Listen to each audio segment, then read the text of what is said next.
every one of you listening to my voice, tell the world, tell this to everybody wherever they are. Watch the skies everywhere. Keep looking. Keep watching the skies.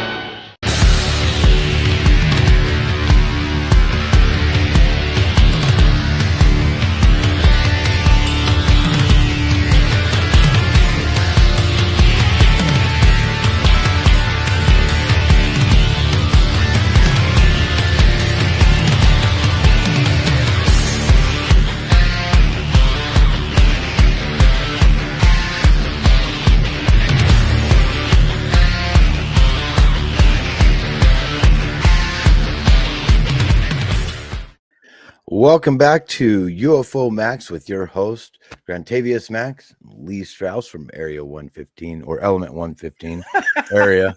Area is good too. I'm good with that. Well, I was thinking Area 51, but hey, you know, Element 115, which is also just as cool because of where it actually started from. The famous Bob Lazar. There you are. So that is awesome. Everybody, thank you for joining us on this Wednesday evening. Just shortly after our show, you will catch Dave Scott in the helm of Spaced Out Radio. Don't forget to go check out our merch on spacedoutradio.com/shop, or just go to spacedoutradio.com and you can click in there and check out all our swag. And I really love your shirt, actually. Man, dude, that thing is killer. Isn't that sick? Yes. Well, way, but yeah. I love it. Oh, that's right killer. up my alley. Yeah, well, I'm a sea guy, so I got a great story about that. But Kitty Cattywack, thanks for showing up. Mel WD40, ooh, bogusphere yet again. They're gonna drag this one out for as long as they can. Oh yeah. David Norenberg, welcome back, my friend. Race fan, always good seeing you. Stargazer 4, 6, and 2. Thank you so much for showing up. Let's see who else we got here. Frankie B, good evening to you as well. Tim James, always good seeing you. Let's see. Scroll down a little more here. I got Spaced Out Radio on. That must have been you. That's me. Welcoming everybody in. That's awesome. Yeah, right. The Jaquetta. The Jaquetta. Hello, Grant Lee, Tim, and friends in the chat. Well, thank you for showing up. Yep. Oh, Jennifer. I missed it. I'm still scrolling. The Michigander. I love that. Thumbs up to you. Thank you for showing up. Jennifer, peace as well to you. Let's see. Brooke, Michelle. Hey, guys. Well, hello to you, my friend. Good seeing you out here today. Scott Rosen, always good seeing you. Thank you so much for everything that you've been sending me as well. I get a plethora of text messages or instant messages from him, sending me all kinds of groovy stuff. I've been working 12-hour days for the last few weeks, so it's really hard. I do watch them, buddy. I do. Sometimes I don't have enough time to respond back, and even though I should. Delilah, always good seeing you as well. Let's see who else we got here. Warden Dragon. Yeah. Wow. Love that. And Little Cam 51. Yeah. Man, you got down there quick. All right. So, to start this off, we were talking just before the show, and you got a story that I cannot wait to hear, and I think everybody else is going to enjoy the heck out of this. So let's hear it. Well, you know, yearly, with boys all get together and we go down to Mount Adams or we go up to Mount Baker and do a little bit of a UFO hunt, if you want to call it that, right? Well, something popped up on Saturday night. Something that I've never seen before. And, you know, I watch the sky often as I can, and I get out and do investigations. Well, my buddy Ander was turned around actually messing with his chair, and the other guy that was there, Alex, I don't know what he was doing. He just wasn't watching the sky, and I'm watching my head straight up, and this darn thing comes straight over our heads, this big freaking red colored disc. Now this thing was about the size of your palm if you outstretch it and look up at it. Not the fingers, but just the palm of your hand. And this freaking thing, now I would only expect,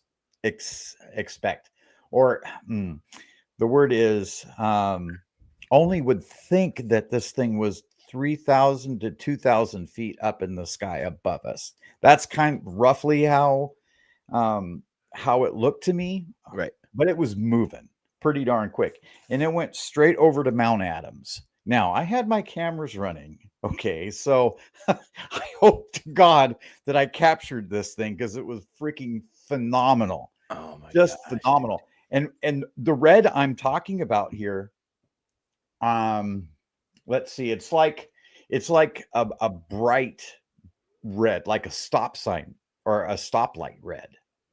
Now, is that like this red, like it's glowing red, or was it? Yeah, it was glowing red. Okay. It's not like I could actually see nuts and bolts, yeah, a detail in this thing. It was moving quick, but it was glowing red like a darn stoplight. Jeez, man, that is crazy. But that is nuts. So when I look, anytime I'm looking at the sky and I see planes, like I'll watch planes kind of drag race each other. I'm in thoroughfare when it comes to that kind of stuff. And I do have the app, Flight Radar 24 and yes. And I like to look, and I can see these planes, visibly. I'm like, okay, there's wings. You can see the not so much. You can see the elevators, but not so much the rudder. But excuse me, they would be at 36 to sometimes 39,000 feet. If this thing, I mean, man, the reason why I'm saying that is because it's really hard to kind of tell exactly how high up they are. I've gotten good, but planes are different sizes. Now, if this thing was, higher than 3,000 feet, that thing's got to be massive. Even if it's at 2,000 feet, the size of the palm of your hand, that's a big ship. Yeah, no kidding. The only thing that I can say about it, it didn't make any noise whatsoever. And why the heck did it come right over us? And why was I looking directly up above when it did it? Is the other thing. You got that internal dog whistle, man. I don't know what the hell, right? But this stuff does happen. And so, I got to go through the footage. Oh, I am so excited. If I got this one, man, it's going to be huge. Oh, well, I know a couple guys you can send that to. Well, I'll tell you what, I'll debut it here on Spaced Out Radio. That's for darn sure. That's where it's going to be seen first. Oh yeah, Element 115 all the way. For anybody that was wondering, that's Friday, 8 p.m. to 9 p.m. Pacific Standard Time. Do not miss it. So if Lee, you got this, and you put it out there, unfortunately we're probably going to lose him on Spaced Out Radio because he's going to become ultra famous. And then George Knapp and Jeremy Corbell is going to come steal you. They haven't stolen me from my other videos, so. Well, the good thing is people like you. Like I haven't seen your equipment, but I know that you're that kind of guy. I've seen some of it. I just haven't gotten up close and personal with it, and most of it's on Facebook. Yeah, and you got some pretty serious tech going on there.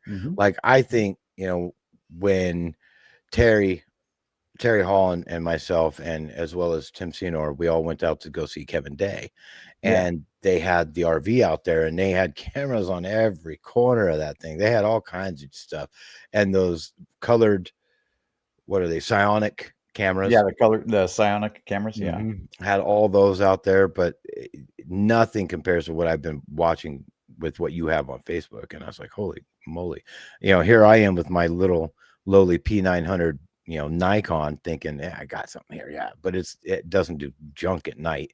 It takes great pictures.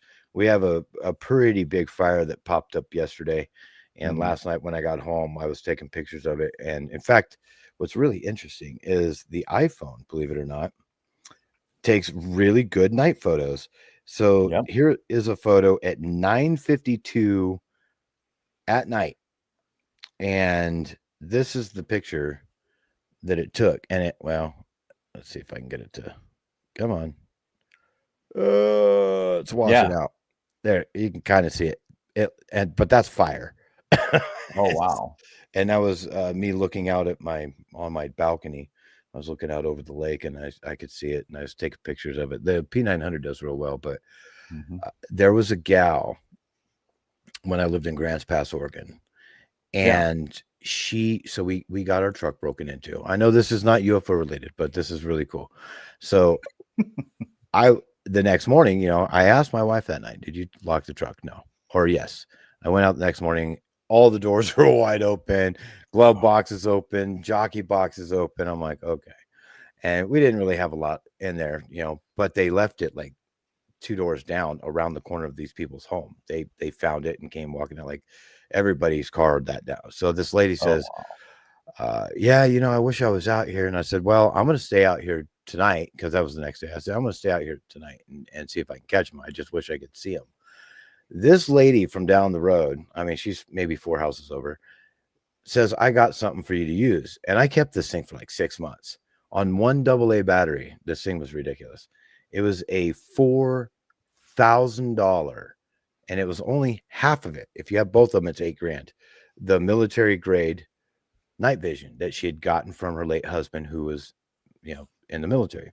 Yeah. And she only had one of them. And she says, well, I'd like to have it back when you're done with it. And I said, that's fine. You put one AA battery in it, and this thing is ridiculous. You can see amazing stuff, and looking at the stars and things moving, every satellite, even if you can't see it with the naked eye, you can see it with this thing. Right. And I absolutely love that thing. Oh my gosh. So if we can get you something like that where you can, so I do have a picture, but I can't show you guys.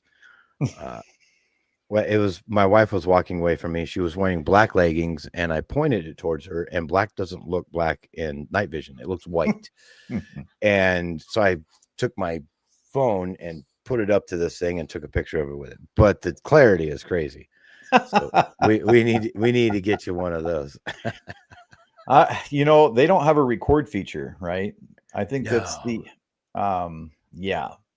unfortunately. I know what you're talking about, because David Mason has a couple of them. Yeah. He buys them used, and, you can buy the those internet, used. you can get them used. So, yeah. Okay. And I can't remember the P9. No, I can't remember what the heck they're called now. Anyway, you can get them used for a lot cheaper than that, like $2,000. So as long as you're not pointing them at street lights and at the full moon and stuff like that, you're good. Or you'll blow the phosphorescence tube out, right? Bright light will kill it. So you don't ever want to shine it at anything bright. No. And I was told that. Also, here's one really interesting thing. So I had a townhouse, I guess you would call it. It was a condo, but when we were there, the darkest room in that place was literally our bathroom, the master bathroom. And you go in there and it's pitch black. You could develop film in that thing. It was so black. And I took that in there just to see, and I could see everything like it was daylight. It was just ridiculous. See, these are still $5,000, man. I'm looking it up. Holy mackerel. Oh, okay. I see what you're saying. Yeah, you can do the government surplus stuff. I see it. Okay. I'm going to save that. There we go. Yep. All right. So back to the story at hand. I know everybody's interested. I got Paul Hynek in the name of this exact show that we're doing, and the bogusphere. Let's get the bogusphere out of the way. And I actually loved when you and I were talking about this just a few minutes before the show. I called it the bogusphere, and you called it the what? I said it's the bogusphere. It's I'm telling you, man. There's been lots of people going down there to look at this thing, but we talked about this last week. And you know how long it took Jaime Maussan, or is it? Yeah, Jaime Maussan. He was, for months, he was looking at those little bodies for months. Oh, yes. And they were x-raying them and doing all this stuff. So this bogusphere is not going away anytime soon. Right. It's not. Well, there was something that they did say that I thought was interesting. I mean, I've been listening to a couple of shows recently within the last 3 days, and one of the gentlemen that was on there said it had actually gained a little bit of weight. And then I'd found on dailymail.com UK, if anybody, or dailymail.co.uk, I had seen something that kind of said something about that as well. And they said they're calling it a man-made art project, by the way. Man-made art project, but it had, let me see if I can find this. It was actually zigzagging through the sky after it landed, blah, blah, blah, blah. So everybody knows all this stuff, but it actually started gaining weight, according to one person that had studied it. And that was down in Mexico. And they also found the fiber optic wires, which, I mean, I've seen kids these days. A buddy of mine has a Ford truck, and the roof of his truck, he flips a switch and it looks like stars. If you want to make, you just use LEDs and fiber optics and you can make this thing light up. And I just didn't see the string on it. And everybody's calling it so-called. A lot of people are saying it's just it's bogus, just like you're saying. The UNAM, which stands for Research from the National Autonomous University of Mexico, said it wasn't likely radiation, but a kind of invisible energy that sucked all the water out of the grass around that where it was lying and soil, leaving them dead and unable to grow back. Well, it hasn't been there that long. And it's really dry out there. That's what I was gonna say. It landed in a desert. Come on, man. Oh my gosh. It's very interesting what they're saying. But there was, since the investigation began, it is now bear in mind, people, this is somebody else writing this. I found it on the internet, and the internet's never wrong. Never? So the UFO is what they're calling it, is now 5 times heavier than when it landed. Well, how do you know? So they believe that it uses futuristic gravitational forces to make itself lighter in order to fly. Okay. It went from 16 pounds to 20 pounds and now 22 pounds. Well, if all those fiber optics that are sitting there aren't glued in right, and all that water that kid poured on it, I mean, I'm sure it's going to have a little bit of water in there.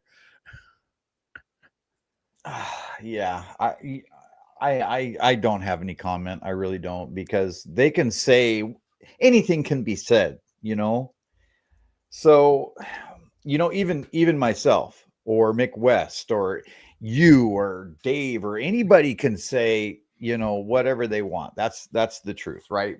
The fact is we weren't there. We haven't been there to look at it. All we can do is look at these pictures of what looked like a human carved this darn thing. It doesn't look precise in any way, shape, or form. That reminds me. So I actually saw a really neat short on YouTube the other night. There was, and this is obviously all digital. It was rendered. You can totally tell that someone did this, but it was really interesting. It was a UFO that kind of was hovering over a field, and how we have, and all of a sudden these geometric shapes started coming into the wheat or grass or whatever it was. You know what I mean? And I was like, oh, sweet, that's killer. Well, everything that we've ever seen, except for maybe a couple of them, like the orbs, they can do all kinds of crazy stuff. They can be light, they can be physical, they can do all kinds of crazy stuff. The only one that I've seen so far that doesn't make a lot of sense is the jellyfish. The with the tentacles, and there's nothing symmetry about that. But then you look at everything we've ever seen, including, there's a gentleman that I listen to quite often. He had written a book, and there's, of course, all the different shapes and sizes of spacecraft that are out there that are very, it's like triangles, tic tacs. Everything's very symmetry, and right. And then you get this where it looks like someone used a Dremel. It's what it looks like. Yeah. Nothing straight on it. It looks handmade. It really does. I mean, it is what it is. We'll see what happens there. And I mean, and then of course, if you look it up a different way, it says it's described as a metallic sphere about the size of a football and weighed around 4.5 pounds. So we went from 4.5 pounds now to 22 pounds. Okay. But that even contradicts itself, because they said it weighed 16 pounds. Yep. But this report's saying it weighed 4 pounds. Yeah. So I don't know. Yeah. Very interesting stuff. There was a lot of people that found I totally lost what it was, but it's online, and it has the holes all the way around it, and it look the same seam and everything. I forgot what it was that you can buy, and it looks identical. It's like, okay, yeah, well. What? Yeah, now, you're gonna have to pull that up. What is it? Something like that you would wash your vegetables in, like a strainer or something like that, or No, it was so there's actually a picture of it, of something very similar, and of course people are doing rendering, so it's really difficult for me to find it now. But I want to say it was some sort of some part of a barbecue or something. I don't remember, but maybe you guys. Oh, are you talking about one of those things you put the wood chips in there? Yeah, and then you put it on the barbecue, and then the smoke comes out of it to flavor the meat. Yep, I think that's what it is. You guys in the chats, please. Tacos, come on, you're killing me. I'm hungry now. Start talking about tacos. It's not Tuesday, guys. It's Wednesday. Tuesday. That was yesterday. I will eat tacos on any day of the week that ends in Y. There you go. Yeah. Any day of the week that ends in Y. I love tacos and cilantros and green eggs. Yes, I will eat green eggs and ham. Sam, I am. Cheers to you. Let's get away from this one, because that's getting a little crazy. I did know that today was another one of Ross Coulhart's interviews, videos. I have yet to listen to it, so I will probably report back on that as soon as I do. I do know that he is getting more and more firm on the Lockheed Skunk Works. Yes. Yeah. Can we talk about that? Absolutely. Because I have some thoughts. Oh, I want to hear it.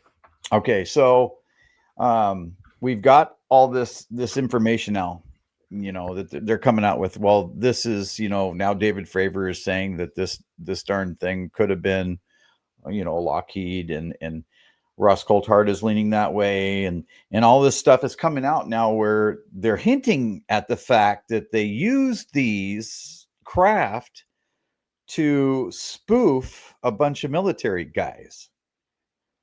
To haze them or spoof them or this and that and the other thing. But that doesn't make sense to me, right? Maybe they're just saying all this because now China has the tech. They know that China has the tech, right? But we want to let them know that we had it 30 freaking years ago, or even longer before, and we've been working with this tech now for a long time. So I think what we're trying to do is let China know that we've been doing this stuff for a very long time, and we are way ahead of them. I think that is what's going on. That would be really nice if that was actually the case. I will say that. When it comes to Ross Coulthart saying that we've been basically caught with our pants down. We have not been doing our due diligence. We've been lackadaisical on tech, and saying that, they've not only got the technology, China or Russia or whoever, and then have surpassed us, is what he's saying or what he's thinking. It'd be really nice to think that we had, if it's true that we've had it since 1955 or the mid 50s, and Lockheed Skunk Works has already had, or just our government has already had anti-gravitic technology, based from back then. And according to certain people, it's actually a very easy technology. It's not something that was really hard for us to grasp, really hard for us to copy, which is what's interesting is like, okay, if it's so easy to do, why isn't everybody doing it? Well, of course, we don't want to get into money reasons, but that's kind of where I look at it. Yeah. Happy birthday. Is it Scott's Is it Scott's birthday? Scott, is it your birthday? Is it your birthday? Hold on a second. Man. Somebody needs to do some research on Facebook, find out. You know exactly what I'm doing right now, because if it's his birthday, I feel really bad that I missed that. And oh my gosh. Well, we can give him a happy birthday shout out right here, right now. Well, happy birthday to you, my man. And you look great for being 26 years old. I really They all like hearing that. Happy birthday, Scott. Happy birthday, my man. And I don't know if we get to the point where money, I've been hearing a lot of things where money is not going to be involved anymore. Then, you know, because AI is going to take over and people are just going to go on like kind of a, I don't know. It's kind of scary to think about. But if we get to the point where it doesn't matter, and then big oil, it doesn't really matter anymore. We don't need internal combustion engines. We don't need all these things that pollute our skies. And we can zip around in our Star Wars, whatever those cool motorcycles are. I forgot what they were called, that they're all ripping around on. Mm-hmm. That'd be it. Oh man, dude. It's not the light speeder. It's something. I think that's actually it's a speeder of some sort. I think you actually might have just guessed it. That'd be great.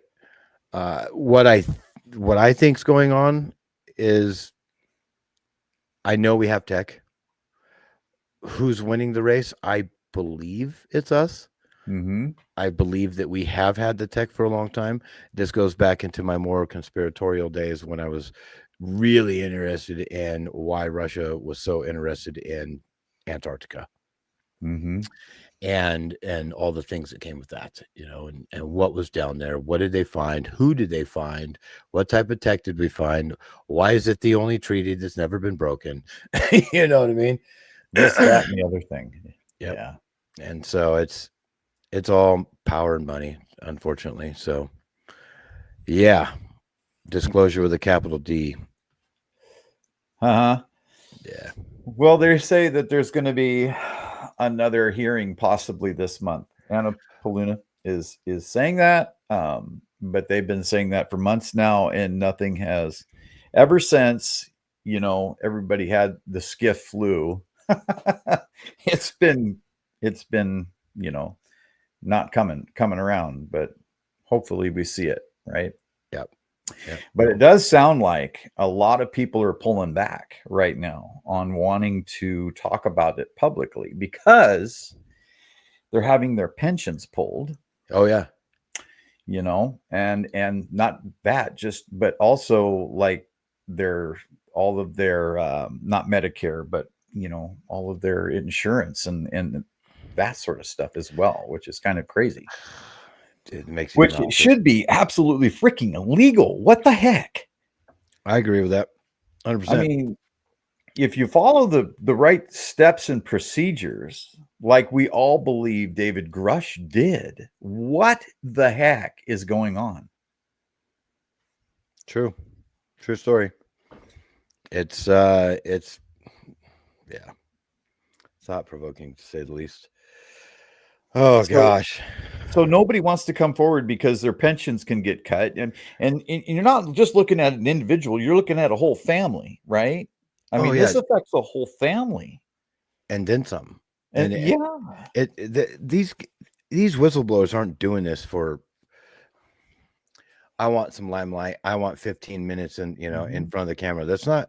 These people are suffering because of this, and we've heard this before. Some people have even been 10 toes, how do you say that without YouTube getting you? You know what I'm talking about. Being dismissed. Dismissed from life. Yeah, they were dismissed from life. That's a good way to put it. And it's happened consistently. There's been people that have talked about it all the way from, I don't know if Bob Lazar's ever said it. Will you quit licking me? Please stop. My dog. And Matthew Brown has said it. It's very distracting. Yeah. I can imagine. Anyways, so everybody's said this even Lou Elizondo's mentioned it before. So it's one of those things where it does affect people, their families, and including some people's lives. So, oh my gosh. So, I mean, if this wasn't all true, then they have no reason to do that, right? So Correct. isn't that in itself a smoking gun right there? Yeah, there's a lot of smoking guns. Not only that, but then we get all these whistleblowers that are pretty much saying the same thing. From you get somebody, you mentioned Commander David Fravor, and that's one of the guys that I know for a fact. You don't become a commander of a flight battalion on the Nimitz for being rash and not think things through. It's he did it because of his standing. He worked hard to get there, and he was a very upstanding individual within our military, and he had a lot of clout. And for him to sit there, and even when he was on Joe Rogan, he was like, and this is years ago, he said, I don't know what they are, but I'd love to fly one. And every time I talk to people about this too, they're like, well, how can it move that fast if there's somebody inside there? Well, there might not be, but if you ever watched, who said it, and you might know this, everything that you see when it comes to technology on TV is actually possible. And back in the 80s, there was a movie called The Explorers. These three kids, they create some type of bubble, and where they can manipulate space-time, which the White House representative for technology and stuff has already admitted that within the last week, that we have the ability to manipulate space-time. So if you're doing that and you're making time and space go around you're not moving. That's correct. There. Yeah. So I don't know. Yeah. See, Paul Demon, 80,000 feet to 5 feet. I want to say it was less than a second or less than a couple seconds. It was just ridiculous. This dog. Yeah. Well, there's so many things so many directions you can go with that.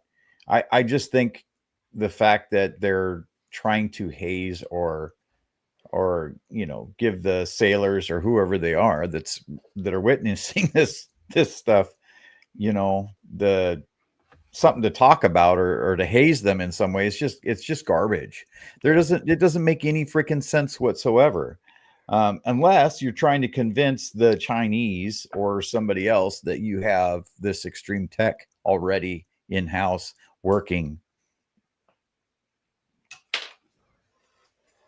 I hope that's the case. Yeah, I don't see any other than maybe, okay, so you don't want to scare the public. We're going to go back to that again, and we are probably at the point right now where 80% of humans believe that there's possibly UFOs coming from somewhere else. Yeah, easily. Right? Yeah. So what the heck? There's 20% of people that don't yet believe it. So that's not a majority, right? That's a super minority. Yep. Well, we're not scaring the public anymore. No, we've been so desensitized over the last even 75 years. When Orson Welles did War of the Worlds, it scared the living daylights out of everybody because they thought it was a real radio transmission where they were listening to news. Yeah. And it got crazy. So, but today, you have Contact, you have Aliens, you have Independence Day, you have all these movies, and then you have the government talking about it in Congress where they're, you get Lou or you get Gresh, you get, Fravor or whoever, up there testifying, saying, these things are real. And then you even today, let me pull this up. You shared this with me, which is great because I am just not in the loop at the moment. This is from, when she's super hot, Christina Gomez. She's awesome. She's been on the show before. She is awesome. and just down to earth. How she does what she does and goes to college at the same time just blows me away. Super driven and knows her stuff. So if anybody's ever, she's been on our show, not with us, but with Dave often. Super awesome person. This is her breaking news on Facebook, and I'm going to read it verbatim. So, Christina, if you're out there and you're listening to this, I'm reading your stuff. Congressman Eric Burleson reveals explosive information about government knowledge of extraterrestrial life. In a recent interview with Tim Pool, Burleson disclosed that Eric Davis, a longtime intelligence community researcher who has worked for the Pentagon and CIA investigating, quote, crashed material, retrieved crashed material, unquote, told him something shocking. And here's another quote. He was saying, definitely, they know of 4 alien species: the Greys, which I've met, the Nordics, which I've heard about, the insectoids, I'd like to see those, and the reptilians that are commonly referred to in the UFO community. Burleson stated Davis, who has been involved in intelligence work since the 1980s and previously worked for Bigelow Aerospace, not surprising, reportedly described these classifications with certainty, though he didn't claim personal encounters. This revelation raised profound questions about what both U.S. and Canadian governments actually know about non-human intelligence. As Tim explained the philosophical implications, quote, how would you feel if you woke up and realized you were in a rat cage your whole life and everything you knew was just some stupid rat experiment? I've heard that before. The Bill Nye the Science Guy. The congressman emphasized he's simply reporting what he was told by a credible Pentagon and CIA researcher, but the implications for humanity's understanding of our place in the universe are staggering. With ongoing UAP investigations facing delays, which is what you just talked about, and witness intimidation, which you also just talked about, this insider testimony suggests the truth may be far more extraordinary than either government admits. And back to my Bill Nye real quick. Bill Nye, the Science Guy, was caught remarking, the Earth is a closed system and we cannot leave it. So in this, we have the 4 alien beings. Yep. And I know you've had personal things going on with this as well. The Greys, I have personal experience with. They scared the living daylights out of me. The Nordics I've heard they're actually right over here at Mount Shasta. The insectoids, every time I see insectoid, no one's ever gotten a rendering that I think is believable. Every time I hear insectoid, I think of Starship Trooper. I'm sorry. It's just me. I'm a movie guy. Then the reptilians keep coming up as much as possible. But the fact that they're here and then they say, how would you feel if you woke up in a rat cage? And that was what you were. What's your thinking on this, Lee? Well, so say we're kept here on purpose and we can't leave our little area for whatever reason. Why are we planning on going to Mars? Why is there so much money being invested into putting people there if we can't leave, if we're not supposed to leave? Don't you think somebody might have said, hey, we're stuck here? You know what I mean? We're kind of controlled, but that doesn't, of course, there's money involved. There's always money involved. But, that's the thing that I think about, right? Is, who is trying to, get us to other places and do that sort of thing if we're held here on purpose? Well, let's break this down in the things that we can feel, see, measure. And I have no idea what I just did to my computer, but oh well. So just recently, Joe Rogan had, what's his name? I can't even remember, on his podcast. And I just listened to it today. Actually, they were talking about it. And in fact, Joe Rogan's been, within the last few weeks, has been talking about this often. Who beat us to space? Russians. Right. So they beat us in not only animals. There was a dog, monkey, pigeon. None of them. I think the dog lived for a week or two after that and then died again from radiation exposure. Yep. We can't go past the Van Allen belts. I can literally, if you guys, if I was on in like an hour from now, and you and I were having this conversation, I could put together a clip real quick of every single time that a president and scientists and astronauts have said that we are still trying to figure out how to get out of Leo. That is as far as we can go is low Earth orbit. Yeah. There was a video clip where they were utilizing lead or this craft that they had to shoot up all these rockets into space, build this thing outside the atmosphere in order, because it's so heavy, right, in order to actually shade, I was going to say shade, but it's shield against the Van Allen belt radiation. Nothing's lived past it. I don't want to get into like the conspiracy theory of the moon landings and all that, but yeah, that's a big deal. It's a huge deal. The only way to negate that is obviously creating some sort of a field around the craft. Correct. So if you can have anti-gravitic technology, great. Mm-hmm. That works around Earth. I mean, you're using it to fly around almost effortlessly. You can go underwater at 500 knots, or you can go all the way wherever you want. Now, if that same technology had some, I don't know the physics behind this. I'm not a physicist. I understand minor physics. If this technology was able to bend time or even just be able to manipulate time and space, you could just skip the Van Allen belts. You just go through it. Yeah.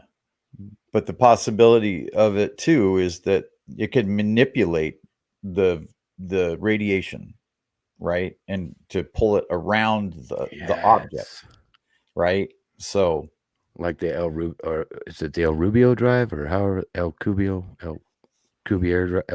drive, or whatever it is, where it has a ripple in time and space, and it would just go with that ripple and it wouldn't even touch you. That'd be pretty cool. But like you were asking before, we're spending all this time, effort, and money. We want to go to Mars. You got Elon Musk. Yeah, Elon Musk. He might go there before he dies. I think that's kind of his last trip.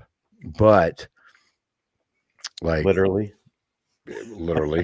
he would. I want to be buried on Mars. But and I can go off on Mars and all the stuff that we got there. But if we can't leave the Earth, and we're utilizing NASA and Elon Musk and saying, hey, we want to go to Mars, it's an investment game. It's money is what it is. Let's pour money into this and use it for whatever research we're doing or whatever they're wanting to do. Like if someone had mentioned a little bit ago about the Pomona or whatever it is, UFO, which is actually, when I looked it up, it was a picture of Elon's rocket, which is much different than any other rocket I've ever seen. You watched the space shuttle launch when you were a kid back in the 80s, right? 80s, 90s. And I don't know if you're that old, but bear with me. They had the space shuttle strapped to this like rust-colored, huge gas tank. Yep. And then they had two auxiliary rockets on the sides. And they were white, usually. And they would launch this thing, and it would straight up, and it's just billowing cloud of phosphorus smoke and all this stuff. Is crazy looking, and it always left the smoke behind, from the solid rocket boosters and all that jazz. And then they would get to space. Then you get Elon's rockets, which look completely outlandish. They look like UFOs bouncing off some type of ionosphere up there, which is what they say it is. I don't know enough about that kind of stuff, but I don't know, man. I think it's a money grab. I don't think we're going to Mars anytime soon. Well, at least that we know of, right? Unless we're already there. Yeah, with that tech that they're talking about already. So who knows? But did you hear that Canada's top scientists released their UFO paper that they've been working on for the last 2 years? Yeah, they did it under the radar too. What? Yes. And did you hear anything about it in like our news here? No. But of course I have to dig deep for things sometimes, but so basically what they came out with for 2 years of research into the UFO phenomena, you got to love this, is what they should do for their protocols for reporting UFOs, but nothing about UFOs, but how to report them. And they worked on this for what, 2 years. And it was delayed by like 6 months, 6 or 8 months. Yep. That's wild. It's outlandish. It's outlandish. To how to improve the standards for reporting this phenomena, basically, is what they came up with. Nothing about the crafts in the objects that have been seen in Canada or that have, landed in Canada. Nothing about any of that. It's just, it's bogusphere. Oh, I'm sure that's going to be a new one. Bogusphere. So everybody that's listening to this and anybody that's watching us in the future and looking back in the archives, let's state it out now. Lee Strauss has coined the term bogusphere. It will be used for any time that anything is sus. Instead of saying sus, it is now bogusphere. Yes, Christina Gomez did report on that today as well. So, nice.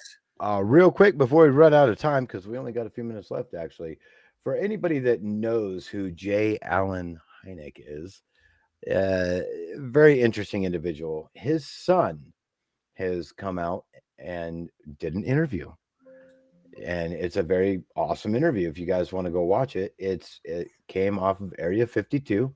So for anybody that wants to go over and watch, Area 52, it's a great show. It is titled "What My Father Knew About UFOs," and it's episode 45, and it goes through his growing up with his father, basically, and how it was. And he even got asked, like, was it crazy when people would talk to you about UFOs? He's like, no, like, we lived it. Like, they literally were in a home with J. Allen Hynek, and it was just an everyday thing. Thank you, Stargazer, for putting that up there. Yes, very esoteric stuff, very heavy. In fact, I really was interested in the fact that, or it was very interesting to me, how Paul speaks about it all. It's very just laid back, kind of like surf matter of fact. But it was like super laid back, like, oh yeah, this happened, it's no big deal. The craziest thing is they went on a cruise. So his whole family went on a cruise. And Neil Armstrong was on that cruise as well with his family. And Neil had asked the Hyneks to dine with them together. So they had like a little room where they would be off, to the side where people wouldn't bother them too much. And they dined together on this cruise, which is absolutely awesome. They also went through Spielberg's Close Encounter of the Third Kind, exactly what happened there. So if anybody wants to know the history on that, which is awesome, one of the best movies ever, just because of where the information for that movie came from.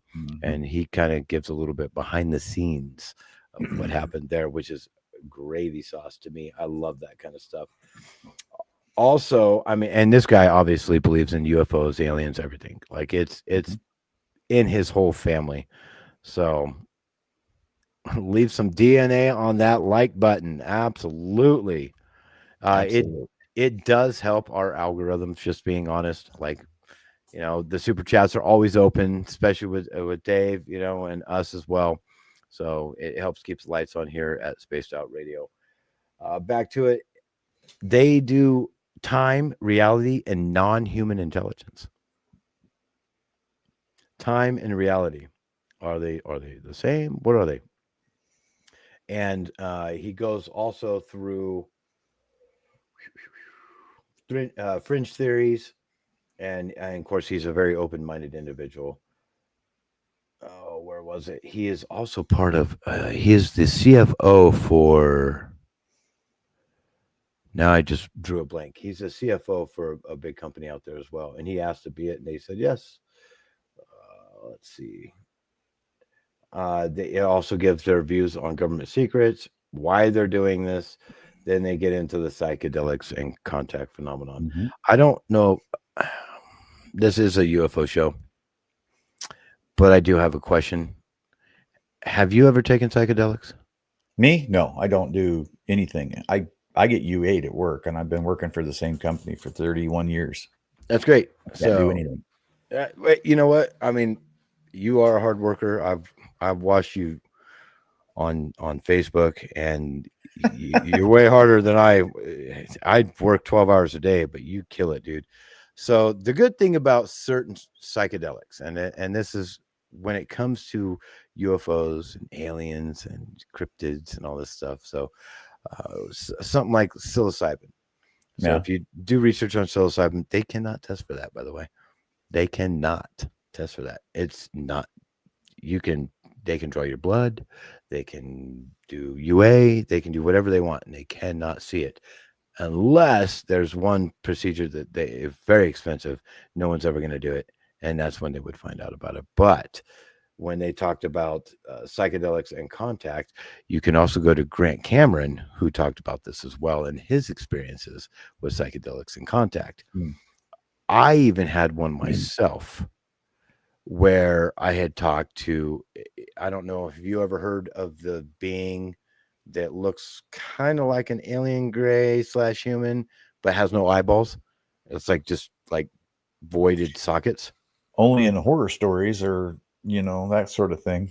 Yeah, I got to talk to that dude once. I even asked him when I seen him, I was like, and of course, when you're on psychedelics like that, it's like, it's not that. You still have your brain about you. Like you have an awareness. Unless you go too far, then it breaks your ego, which I've done a few times. And I've been trying to see the machine elves. That's where I've been trying to go. I haven't met them yet, but I did get to meet this dude. And I asked him right off the bat, I was like, "Are you death?" And he goes, No, nothing like that. And then I had a very, very interesting conversation about our universe. Okay. And this ties directly into, and so this actually just happened where we have a new telescope or a new array online. Yes. And he says the universe is a lot smaller, but a lot larger than you think it is. And I was like, what in the world is that supposed to mean, dude? This thing's freaking massive, like the Big Bang and all that. Like, come on, man. And then, and all this just correlated today when I heard about that new telescope online, where it's like there are other universes out there. Yes. What? Oh, yeah. We're just one bubble. There's who knows how many other universes there are out there. Trillions. I can't, there's numbers. So there's more universes, or there's probably just as many universes out there as there are. We know there's more stars out there than there are sand, like individual sand pieces, particles on Earth. But now they're saying like, well, that's not even the end of it. Like there's actually just as many universes out there besides galaxies and planets and suns. Like, so mathematically speaking, we're not alone. No, not at all. Impossible. Oh my goodness. And then you can split that off too and talk about instances of, different realities as well. I mean, it can get it'll get stupid. We can't conceive or comprehend it. We just can't. There's no way. It's like the ant trying to figure out who we are. Or a car. Yeah, trying to figure out what a car is. Yeah, we're the ant. Right. But someday we will find out.